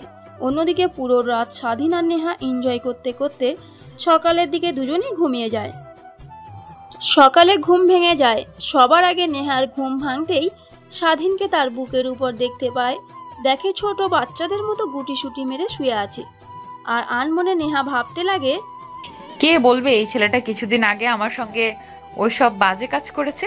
কি সুন্দর দেখতে, বাচ্চাদের মতো করে শুয়ে আছে। কথাটা বলেই নেহা স্বাধীনের মাথায় হাত বুলিয়ে দিতে লাগে। স্বাধীনের যখন ঘুম ভেঙে যায়, নেহার বুকের উপর আবিষ্কার করে নিজেকে। স্বাধীন তারপর তড়িঘড়ি করে নেহার কাছ থেকে দূরে সরে গিয়ে খাট থেকে নেমে যায়। দেখতে পায় তার শরীরে বিন্দুমাত্র কাপড় নেই। পাশে তাকিয়ে দেখে কাপড় চোপড়, তারপর সেইগুলো পরে নেয়। নেহা স্বাধীনের কর্মকাণ্ড দেখে হাসতে লাগে। তারপর স্বাধীন সোজা ওয়াশরুমে চলে যায়, বাহিরে বের হয়ে যায়। তারপর নেহাও চলে যায় গোসল করতে। বাহিরে বের হয়ে দেখে স্বাধীন তার খাটের উপর বসে ফোন চাপছে। নেহা ড্রেসিং টেবিলের সামনে গিয়ে চুলগুলো হেয়ার ড্রয়িং করতে লাগে। স্বাধীন নেহার দিকে তাকাতেই তার চোখ আটকে যায়। অপলক দৃষ্টিতে নেহার দিকে তাকিয়ে থাকে। অন্যদিকে নেহা আয়নার দিক করে তাকিয়ে আছে। পিছন ফিরে দেখে স্বাধীনকে উদ্দেশ্য করে বলে, কি দেখছো এরকম ভাবে তাকিয়ে? রাতে তো যা দেখার সবই দেখে ফেলেছো। এতটুকু তো একটা ছেলে, আমার স্বামী, ভাবতেও কেমন জানি অবাক লাগছে। এখন রাখেন সেই সব কথা, বাসায় যাব কি করে এই চিন্তা করেন। বাসার সবাই অনেক চিন্তাতে আছেন নিশ্চয়ই। আরে না, তখন তোর বোন ফোন করেছিল, আমি সবকিছু বলে দিয়েছি। তোর মা বাবাকে নিশ্চয়ই বলে দিয়েছে সাথী। কি আপুকে সব বলেছেন? আপু যদি মা বাবাকে বলে দেয় তাহলে আমার তো খবর আছে। আমি নিজেই চলি বাবা মার টাকা দিয়ে, সেই ছেলে কিনা বিয়ে করে বউয়ের সঙ্গে রাত কাটাই, এইটা জানলে তো অনেক রেগে যাবে। আমার মা বাবা তো আপনাকে মেনেই নেয়নি। কে বললো মানেনি? শাশুড়ি মা তো মেনে নিয়েছে, এখন শুধু তোর বাবাকে পটানোর পালা। কিছুদিন পর দেখবে তোর বাবাও পটে গেছে, তারপর সুখে শান্তিতে দুজনে সংসার করব। কিন্তু আমি তো আপনাকে আমার স্ত্রী হিসেবে মানি নাই। যেভাবেই হোক বিয়েটা আমার অমতই হয়েছে, যা হবার ভুল বোঝাবুঝিতে হয়েছে। তারপর আপনি কেন আমার সঙ্গে রাতে এসব করলেন? আর কিছুদিন গেলেই তো আমি আপনাকে ডিভোর্স দিয়ে দিব। এসবের কোনো মানে নেই। আর হ্যাঁ, একটা পিল খেয়ে নেন। চাই না এই অনিশ্চিত সম্পর্কের মধ্যে তৃতীয় ব্যক্তির আবির্ভাব ঘটুক। স্বাধীনের কথা শুনে নেহার চোখ দিয়ে অজান্তেই পানি বের হতে লাগে। অন্যদিকে স্বাধীন কথাটা বলে রুমের মধ্যে আর না দাঁড়িয়ে থেকে সোজা ব্যালকনিতে গিয়ে গাছ দিয়ে নিচে নেমে দেয়ালের উপর দিয়ে বাহিরে গিয়ে সোজা বাসার উদ্দেশ্যে রওনা হয়। অন্যদিকে নেহা ড্রেসিং টেবিলের সামনে চুলে হাত দিয়ে আনমনেই ভাবছিল, কি বললো স্বাধীন আমাকে মেনে নেবে না? এই নষ্ট দেহকে ভোগ করবে, ও নষ্ট করেছে, ওকেই ভোগ করতে হবে। ও বোধহয় ভুলে গেছে আমি চেয়ারম্যানের মেয়ে। আমার বাবার কাছে যা চেয়েছি তাই পেয়েছি। এইটা লাস্ট বার আমি আমার বাবার কাছে তোকে চাইবো, দেখি না দিয়ে কোথায় যায়। আর তোকে তো আমি আমার মায়ে ফেলেই ছাড়বো। কথাটা আনমনেই ভাবছিল নেহা। ঠিক তখনই তার দরজার কড়া নাড়ার শব্দ আসে। নেহা গিয়ে দরজা খুলে দেখে তার মা দাঁড়িয়ে আছে। তারপর নেহার মা বলতে লাগে, কি রে মা, তুই রুমের মধ্যে একা, রাতে না বললি স্বাধীন বাবা এসেছে, তো কোথায় দেখতে পারছি না তো? বাবার ভয়ে পালিয়ে গেছে, যদি ধরতে পারে তাহলে তো ওর অবস্থা খারাপ করবে। এটা ভেবে ব্যালকনিতে যে গাছটা আছে না, ওইটা দিয়ে নেমে চলে গেছে। শোন মা, একটা কথা বলি, তোর বাবা কেমন এটা তো তুই ভালো করেই জানিস। তোর বাবা নিজের স্বার্থের জন্য যে কোনো কিছু করতে পারে। আগামীকাল দেখলাম কার সঙ্গে যেন কথা বলছে তোর বিয়ে নিয়ে। কথা শুনে যা বুঝতে পারলাম, তোর সঙ্গে এমপির ছেলেকে বিয়ে দেবে। এমপি যখন আত্মীয় হবে তখন তোর বাবা যে কোন উপায়ে চেয়ারম্যান হতে পারবে এটা নিয়েই তাকে আর দ্বিতীয়বার ভাবতে হবে না। কিন্তু মা, আমি তো স্বাধীনকে ভালোবেসে ফেলেছি, ওর সঙ্গে আমার বিয়ে হয়ে গেছে, তাহলে দ্বিতীয়বার বিয়ের কথা উঠছে যে? এমপির ছেলে আগে অনেক কয়েকটা মেয়েকে বিয়ে করেছে, তুই হবি তার আরেকটা বউ। এমপি একটা নিয়ে কোনো ধারে না। তোর বাবা সব কিছু বলেছে, তাতেও তিনি রাজি। আমি বলি কি, তুই স্বাধীন বাবাকে সব কিছু বলে ডিভোর্স দিয়ে দে, এতেই তোর ভালো হবে। কেউ না আমাকে চিনুক মা, তুমি তো ভালো করে চেনো আমি এক কথার মেয়ে। মুখ দিয়ে যেহেতু একবার বলেছি আমি স্বাধীনকে ছাড়া অন্য কাউকে বিয়ে করব না, তাহলে বুঝে নাও যে আমি তাকেই বিয়ে করব। আর বাবার কথা বললে, তাই না, এমপির ছেলের সঙ্গে আমাকে বিয়ে দেবে, সেই চিন্তা বাবাকে মাথা থেকে ছেড়ে ফেলতে বলো। মরে যাব তাও স্বাধীনকে ছাড়া দ্বিতীয় কাউকে বিয়ে করতে পারবো না। কথাটা বলেই নেহা তার বইপত্র গোছাতে লাগে। নেহার মা দরজার কাছে দাঁড়িয়ে থেকে ভাবতে লাগে, আল্লাহই জানে সামনে কি অপেক্ষা করছে। দুজনেই তো বদমেজাজি, রাগী, কে জিতবে কে হারবে। নিচে খাবার টেবিলে তোর বাবা অপেক্ষা করছে, আয় খেয়ে নিবি, তারপর কলেজে যাস। কথাটা বলেই নেহার মা দরজার কাছ থেকে চলে যায়। তারপর নেহা সোজা খাবার টেবিলে আসে খাবার খাওয়ার জন্য। খাবার খাচ্ছিল, এমতো অবস্থায় নেহার বাবা নেহাকে প্রশ্ন করে, কালকে রাতে স্বাধীন কি তোর সঙ্গে তোর রুমে ছিল? হঠাৎ নেহার বাবার কাছ থেকে এমন প্রশ্ন আশা করেনি। খাবার খাওয়ার অবস্থায় মাথা দিয়ে হ্যাঁ বোঝায়। দেখ, তোকে তো আগেই বলেছি এই বিয়েটা শুধুমাত্র আমার মান সম্মান বাঁচানোর জন্য দিয়েছি, এছাড়া বেশি কিছু না। আর তোরও তো এই বিয়েতে মত ছিল না, তাহলে এইসব কি? দেখ, তোর মা হয়তো বা বলেনি, আমি তোর বিয়ে ঠিক করে রেখেছি এমপির ছেলের সঙ্গে। তোর বিষয় সব জানার পরও রাজি হয়েছে তোকে বিয়ে করার জন্য। এটা আমার সৌভাগ্য বললেও চলে। তো আমি চাই না তুই আমার কথার উপর কথা বলিস। বাবা, আমি স্বাধীনকে বিয়ে করেছি, ও আমার স্বামী। আমি দ্বিতীয়ত আর কাউকে বিয়ে করতে পারবো না। তখন হয়তো রাগের মাথায় উল্টোপাল্টা কথা বলেছি, ওকে মেনে নিতে পারবো না, কিন্তু এখন আমি ওকে স্বামী হিসেবে মেনে নিয়েছি। তোমার এতে অমত থাক, এটা আমার দেখার বিষয় না। আর তোমাকে এখন বাবা বলতেও আমার ঘৃণা হয়। তুমি আমার সঙ্গে দ্বিতীয়বার কথা বলবে না। কথাটা বলেই নেহা খাবার প্লেট সেইখানে রেখে হাত ধুয়ে চলে যায় তার রুমে। তারপর কলেজের উদ্দেশ্যে রওনা হয় নেহা। অন্যদিকে স্বাধীন বাসার মেন দরজায় উকি ঝুঁকি মেরে ভিতরে প্রবেশ করতে যাবে, ঠিক তখনই পেছন থেকে স্বাধীনের গলা চেপে ধরে তার বোন। স্বাধীন পিছনে তাকিয়ে দেখে সাথী। আপু, তোর আবার কি হলো? আমার কলার ধরলি কেন? যেতে দে আমাকে। আগে এটা বল যে তুই কালকে রাতে কোথায় ছিলি। দেখ, তুই অনেক ছোট্ট একটা ছেলে, তোর থেকে অনেক সিনিয়র নেহা। আগে কলেজে যাই, তারপর ওর ব্যবস্থা করছি। কিন্তু তোর কথা যদি বাবা মাকে বলি যে তুই নেহার সঙ্গে ছিলি কালকে রাত ভোর, তাহলে কি হবে তোর একবারও ভেবেছিস? তোকে এই বাড়ি থেকে বের করে দেবে। আমি বলি কি, তুই একদমই নেহার কাছাকাছি যাবি না। কিছুদিন গেলে ওকে ডিভোর্স দিয়ে দিস, আর তোকে এই গ্রামেও থাকতে হবে না, তোকে শহরে পাঠিয়ে দিব। স্বাধীন অনবরত তার বোনের কথাগুলো শুনতে লাগে।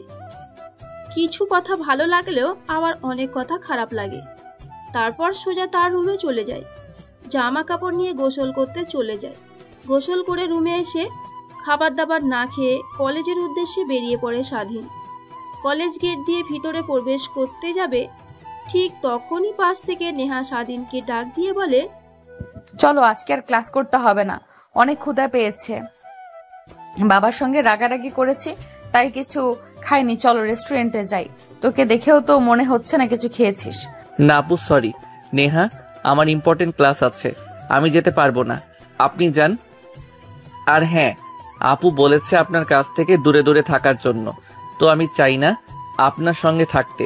যদি আপু দেখতে পারে তাহলে বাবা মাকে বলে দেবে যে আমি আপনার সঙ্গে আগামীকাল রাতে রয়েছিলাম। তখন বাবা মা আমাকে খারাপ ভাববে আর অনেক মারবে। হায় রে কপাল, এইটুকু ছেলের হাতে নষ্ট হয়েছি। যে ছেলে নিজের স্ত্রীর সঙ্গে রাতে থাকবে, সেটা আবার যদি মা বাবা জানতে পারে তাহলে তাকে মারবে। এই কথা ভেবে কিনা আমার কাছ থেকে দূরে দূরে থাকবে। আর কে বলেছে বললি সাথী? ওকে একবার দেখি, তারপর ওর একদিন কে আমার একদিন। আমার জামাইয়ের কাছ থেকে আমাকে দূরে রাখতে চাই? দেখেন আপু, একদমই আজে বাজে কথা বলবেন না। আমার আপু অনেক ভালো, আর সে যা বলেছে ভালোই বলেছে। কথাটা বলেই স্বাধীন নেহার সামনে থেকে তার ক্লাসরুমের উদ্দেশ্যে চলে যায়। অন্যদিকে নেহা রেগে ফুঁসে এককার। যদি সাথীকে সে পায় তাহলে ওকে একদম মেরে তক্তা বানিয়ে ফেলবে। কথাগুলো ভাবছিল আর রেগে ফুঁসছিল নেহা। ঠিক তখনই স্বাধীনের বোন কলেজে প্রবেশ করে। এইটা দেখে নেহা দৌড় দেয় তাকে ধরার জন্য। নেহাকে আসতে দেখে স্বাধীনের বোন দৌড় লাগায়। দৌড়াতে দৌড়াতে বটগাছের নিচে গিয়ে দাঁড়ায় স্বাধীনের বোন। তারপর নেহা গিয়ে সাথীর চুল টেনে ধরে বলতে লাগে, সাত চুন্নি, তুই তোর ভাইকে কি বলেছিস আমার কাছ থেকে দূরে দূরে থাকার জন্য? আমি ওর স্ত্রী, আমার কাছ থেকে দূরে দূরে থাকতে যাবে কেন? দেখ, আমি তোর বড়, আমার চুল ধরছিস, তোর শরম করছে না? ছাড়। দেখ, কলেজে সবাই তাকিয়ে তাকিয়ে দেখছে, তখন আবার উল্টাপুল্টা কিছু ভাববে। যা ভাবার তাই ভাবুক। আগে বল, তুই স্বাধীনকে আমার কাছ থেকে দূরে দূরে থাকতে বলেছিস কেন? দেখ, আমি চাই না আমার ভাইয়ের ক্যারিয়ারটা নষ্ট হোক। তুই ওকে বিয়ে করেছিস, স্বামী হিসেবে মেনে নিয়েছিস, ঠিক আছে, কিন্তু ওর বয়সটা একবার দেখ, অনেক ছোট। এই বয়সে ওর লেখাপড়া আর ক্যারিয়ারের দিকে ফোকাস দেওয়া উচিত। তো আমি চাই না তোর উপরে স্বামীর অধিকার খাটাক আর তোকে নিয়ে সারাক্ষণ চিন্তা করুক। ও সুন্দর একটা ভবিষ্যৎ পড়ে আছে, তাই বলেছি তোর কাছ থেকে দূরে দূরে থাকার জন্য। আচ্ছা ঠিক আছে, কিন্তু সত্যি করে একটা কথা বলবো তোকে, তোর ভাইকে আমার অনেক আগে থেকেই পছন্দ। প্রথম যখন তোর সঙ্গে দেখি কলেজ গেট দিয়ে কলেজের ভেতরে প্রবেশ করছে, তখন থেকেই, তবে কখনো বলতে পারিনি তোর ভাইকে কতটা ভালোবাসি। যদি তুই উল্টাপাল্টা কিছু ভাবিস, সেই কারণেই তো তোর ভাইকে এত কেয়ার করতাম। যখন মেয়েদের সঙ্গে কথা বলতো তখন ওকে শাস্তি দিতাম, মাঝে মাঝে তোর কাছ থেকে ফোন নিতাম তোর ভাইয়ের নাম্বারটা নেওয়ার জন্য, কিন্তু তোর ফোনে সেভ করাই ছিল না। অনেক চেষ্টা করার পরও নিতে পারি নাই। তার মানে তুই আমার ভাইকে অনেক আগে থেকেই পছন্দ করিস, কিন্তু কখনো বলিসনি? এই তো, আচ্ছা ঠিক আছে, যদি আমার ভাই তোকে ভালোবাসে তাহলে তোদের সম্পর্কের মধ্যে আমি দেওয়াল হয়ে দাঁড়াবো না। উল্টো যেভাবেই হোক আমি আমার বাবা মাকে রাজি করিয়ে তোকে আমার বাড়িতে আমার ভাইয়ের বউ করেই নিয়ে আসবো। ঠিক আছে, তাহলে তোর ভাইকে ভয় দেখানো যাবে না আমার কাছে আসা কিংবা না আসা নিয়ে, ঠিক আছে? বুঝতে পারছি কুর্তি, এখন তো অন্তত থাম। আর তোকে কিন্তু এর জন্য পস্তাতে হবে। সকলের সামনে আমার চুল ধরেছিল। একবার আগে আমার বাসায় বউ করে নিয়ে যাই আমার ভাইয়ের, তারপর তোকে দিয়ে আমার জামা কাপড় থেকে শুরু করে সবকিছু দেওয়াবো, মনে রাখিস কথাটা। আমার বয়েই গেছে তোর জামা কাপড় ধোয়ার জন্য, দেখিস উল্টো তোর বাসায় গিয়ে পায়ের উপর পা তুলে খাবো আর তোকে দিয়ে আমার সবকিছু পরিষ্কার করাবো। তারপর স্বাধীনের বোন আর নেহা দুজনই মিলে দুষ্টামি ফাজলামি করতে লাগে। অবশ্য স্বাধীনের বোন আর নেহা ছোট থেকেই অনেক ভালো বান্ধবী। মাঝে মাঝে নেহার বাবা যখন স্বাধীনের বোনকে দেখতো তার মেয়ের সঙ্গে, সে থেকে স্বাধীনের বোনের দিকে কুদৃষ্টিতে তাকাতো। নেহার বাবা স্বাধীনের বাবার কাছে তার মেয়ের সম্বন্ধে কুপ্রস্তাব দিয়ে ফেলে। তারপর স্বাধীনের বাবা গিয়ে বাসায় রাগে ফুঁসতে লাগে।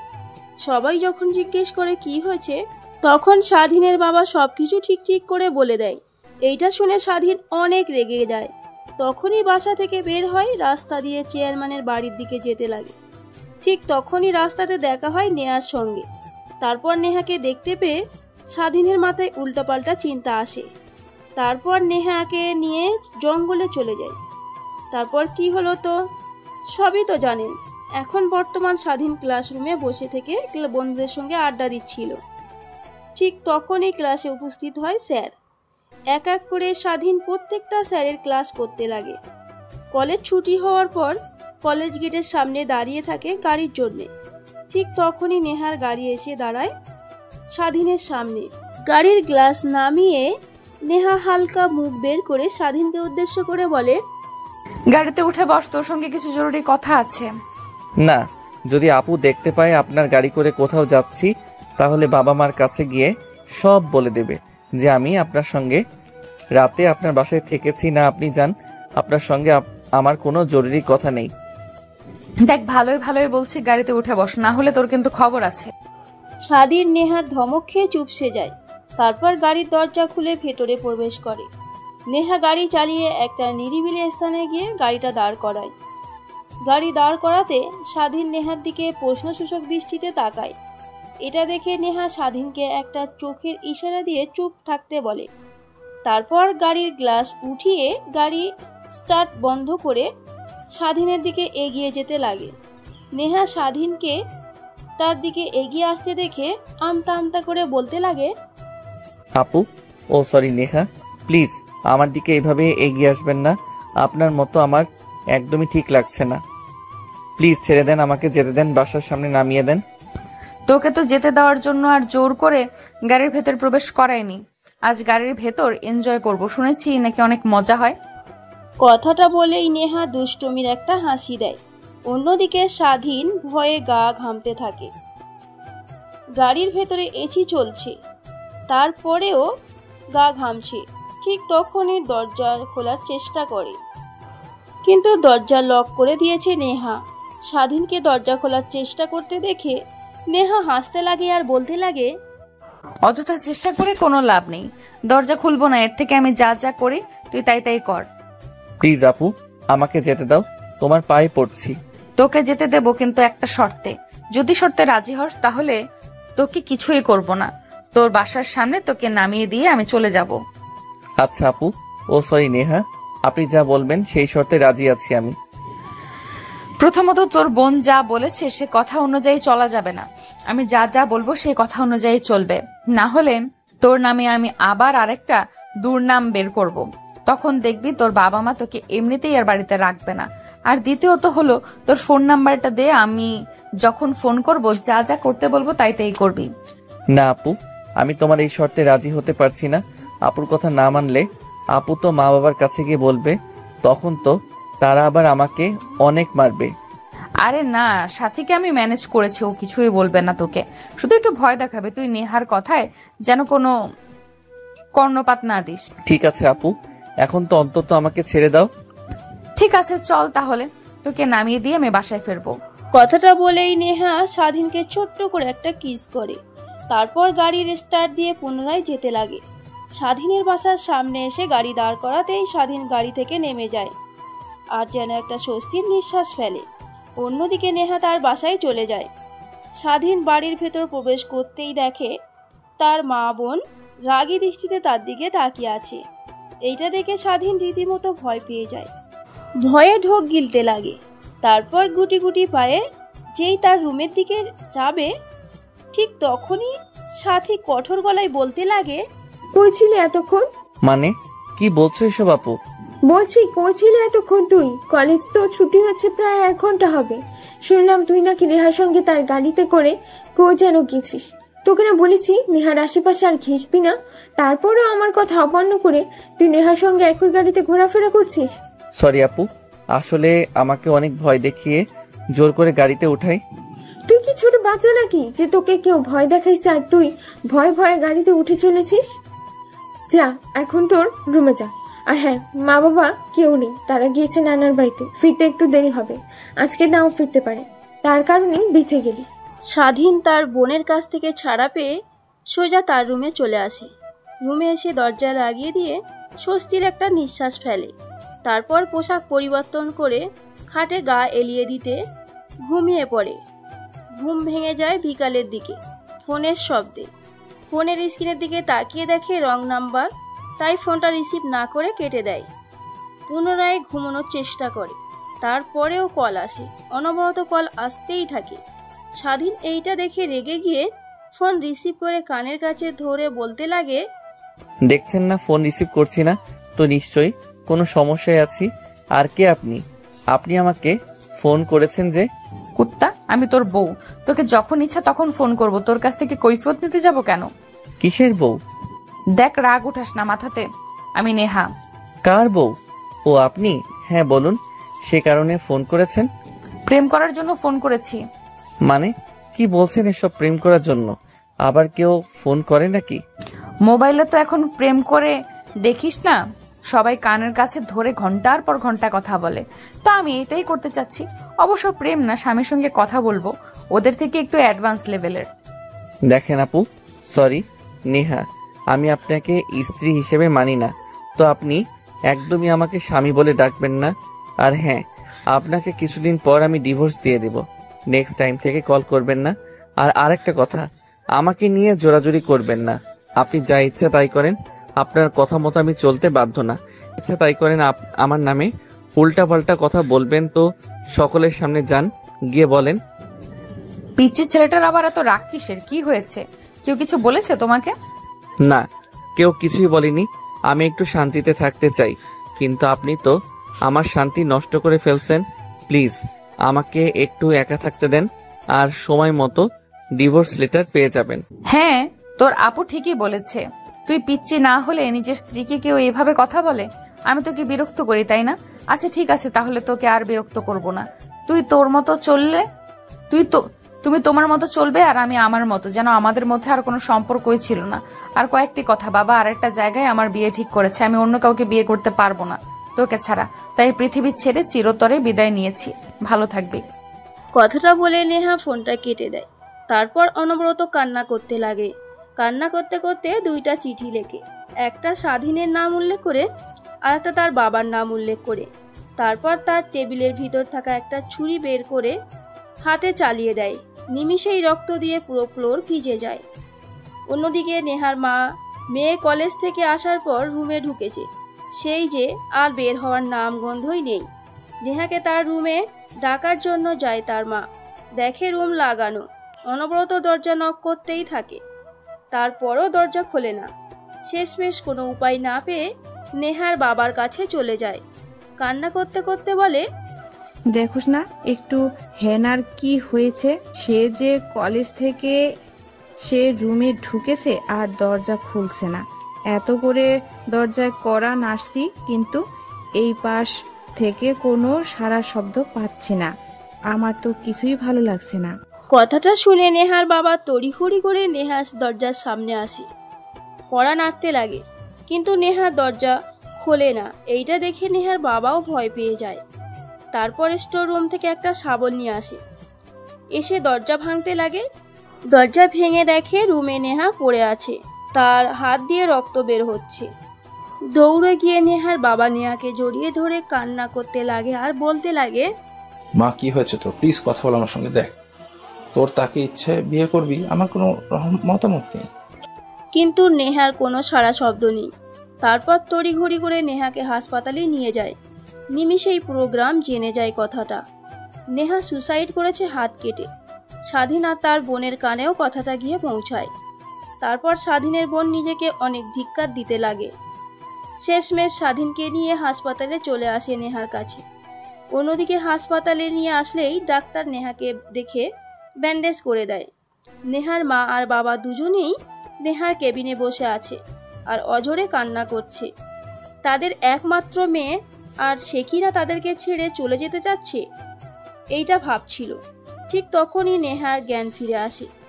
নেহার মা গিয়ে নেহাকে উদ্দেশ্য করে বলে, মা তুই একটা বার আমাদের কথা ভাবলি না? তুই ছাড়া আমাদের আর কেউ নেই। তুই এই কাজটা কে করে করতে পারলি?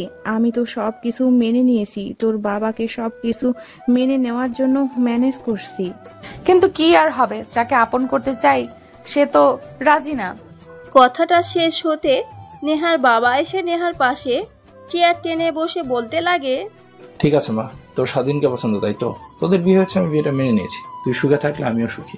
তুমি এনাকে আমার কেবিন থেকে বের হয়ে যেতে বলো। আমি এনার মতো লোককে দেখতে চাই না। আমার চোখের সামনে যে কিনা নিজের মেয়ের বয়সী মেয়েকে আমার বলতেও লজ্জা হচ্ছে। নেহার কথাটা শেষ হতেই নেহার বাবা নেহার হাত চেপে ধরে বলতে লাগে, প্লিজ মা, আমাকে ক্ষমা করে দে। কথাটা শেষ হতে না হতেই কেবিনের দরজা খুলে ভেতরে প্রবেশ করে স্বাধীন আর তার বোন সাথী। দরজার দিকে তাকায় সবাই। নেহার বাবা চেয়ার থেকে উঠে দৌড়ে গিয়ে স্বাধীনের বোনে পা জড়িয়ে ধরে আর কান্না করতে করতে বলে, প্লিজ আমাকে ক্ষমা করে দাও। আমি তোমার পা জড়িয়ে ধরে বলছি, আসলে আমার তখন মাথা ঠিক ছিল না, তাই উল্টোপাল্টা কথা বলেছি। প্লিজ আমাকে ক্ষমা করে দাও নিজের বাবা হিসেবে। আর আমি কথা দিচ্ছি, তোমাকে আমার মেয়ের মতোই এখন থেকে মানব।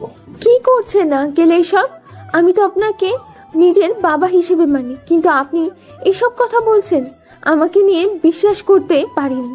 যা হবার তা হয়ে গেছে, এটা নিয়ে আরো ভাবতে চাই না। তারপর স্বাধীনের বোন গিয়ে নেহার সঙ্গে কথা বলতে লাগে। অন্যদিকে স্বাধীন রুমের এক কোনায় নিশ্চুপ দর্শকের মতো দাঁড়িয়ে থেকে মাটির দিকে তাকিয়ে কথাগুলো শুনছিল। এক এক করে নেহার সঙ্গে সবাই কথা বলে কেবিন থেকে বের হয়ে চলে যায়। সবাই চলে গেলে স্বাধীন গিয়ে দরজা আটকিয়ে দিয়ে নেহার পাশে চেয়ার টেনে বসে পড়ে। নেহা স্বাধীনকে দেখতে পেয়ে অন্য পাশ ফিরে যায়। ঠিক তখনই স্বাধীন বলতে লাগে, আমি ভালো করে জানি আমার কথা শুনেই তুমি সুইসাইড করতে গিয়েছো। প্লিজ আমাকে ক্ষমা করে দাও। দেখো, এই যে কানে ধরছি, এই যে উঠবস করছি। তারপর বাচ্চাদের মতো আচরণ করতে লাগে। নেহা এইটা দেখে ফিক করে হেসে ফেলে। নেহার হাসি দেখে স্বাধীনও হেসে ফেলে। তারপর নেহার দিকে বসে নেহাকে শক্ত করে জড়িয়ে ধরে। এইটা দেখে নেহা বলে, কি করছো? প্লিজ ছাড়ো, কেউ আসবে। কেউ আসবে না, দরজা লাগিয়ে দিয়েছি। কথাটা বলেই স্বাধীন তারপর নেহার ঠোঁটের সঙ্গে নিজের ঠোঁট লাগিয়ে দেয়। প্রায় 5 মিনিট পর দুজনকে ছেড়ে দিয়ে হাঁপাতে লাগে। এইভাবে আরেকটি সুন্দর ভালোবাসার সম্পর্ক গড়ে ওঠে। ধন্যবাদ সবাইকে সম্পূর্ণ গল্পটা শোনার জন্য।